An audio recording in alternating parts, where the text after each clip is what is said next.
Welcome back to Ronnie, I'm Joe B. Today I'll show you how to palpate the manubrium of sternum. Let's dive in.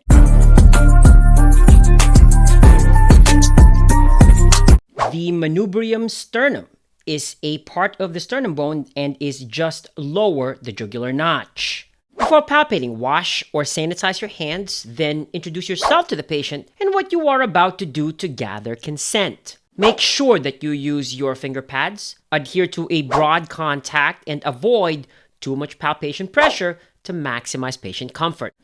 The patient position will be in supine, head, trunk, pelvis in neutral, arms at sides, and legs uncrossed. The patient can also be in sitting or standing positions as alternative positions.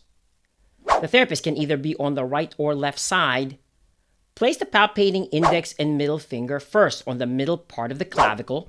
From there, gently and slowly move medially until a depression or a notch is felt. That will be a jugular notch. From there, move just inferiorly to arrive at the manubrium.